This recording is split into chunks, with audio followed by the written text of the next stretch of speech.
We are a humanity that is swimming around in a bubble reality of experiences and definitions. Last night, I was watching a video by Professor Sam Vaknin, who is a narcissist. And in that video, he was describing his experience with the false self. And in a way, I was shocked how what he described with the false self is exactly a mirror overlay or a mirror reflection of what we in the awakening community call the true self. And if you just listen on the surface, if you just listen to the words and process them mentally, you might think that the awakened community is all a bunch of narcissists, because the language is entirely and exactly the same. The principle is exactly the same, that we think we are godlike, we are God, that we live in the fantasy of nothingness, non-reality. I can so understand now why I think that my friend, my close friend, who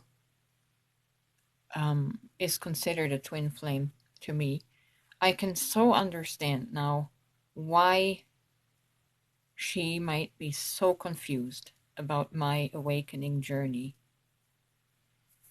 of finding my true self, the true self, not the false self. But these things mirror one another so closely that I think she just got scared. She got scared when she heard the same language, the same terminology. And it's no wonder that she ran. And I don't think I can do it any justice.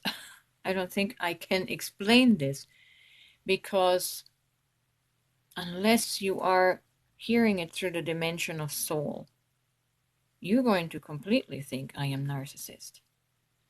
I mean, like I said, everything overlays 100%, with the only difference being that in the real narcissist case, the identification is with ego, with the false self, with the grandiose, exaggerated ego self, and the other one is in the soul self, which is the spirit side, which connects you to your heart.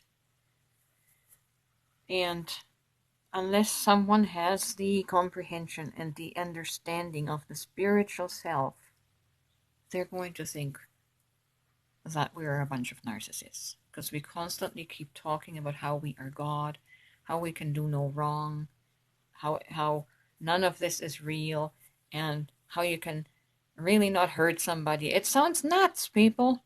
It sounds completely nuts. It's no wonder the world is scared of us, of our awakening. Now I'm hoping that I'm not abusing people in the way I speak. I'm hoping that I'm not causing harm and hurt to somebody that would correctly define me as a narcissist. But boy, I can so understand how confusing this is. And because we are all so wounded with our own trauma, that some of us are so sensitive and so triggered by if we hear the language that sounds like the language of a narcissist, it'll trigger the hell out of some people, and they'll run. They're scared.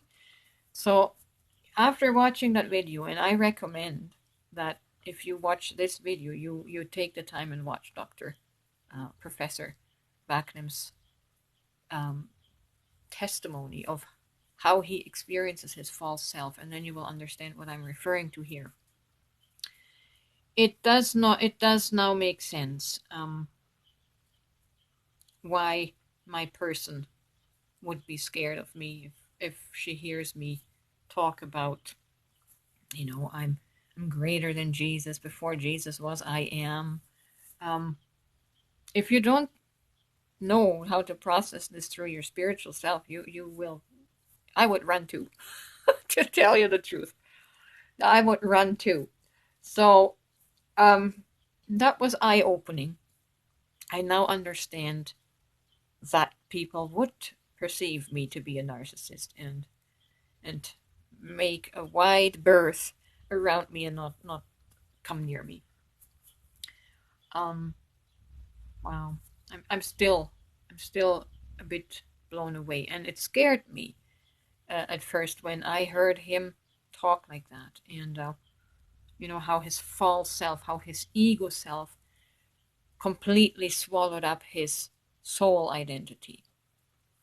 That is exactly the reverse of enlightenment, of experiencing the Christ light. In the narcissist, in having the ego swallow up your soul self, is exactly the reverse in spiritual awakening of having your soul, your Christ, swallow up the ego self. There is greatness. Greatness and elevation is going to be the result.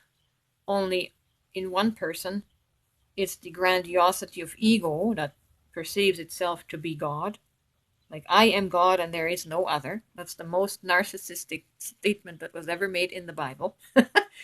And then on the other hand is the soul, the greatness of the soul, the magnificence of the soul, your God spark, that is elevated and knows itself in completeness, in wholeness, that it has no need of the supply of another.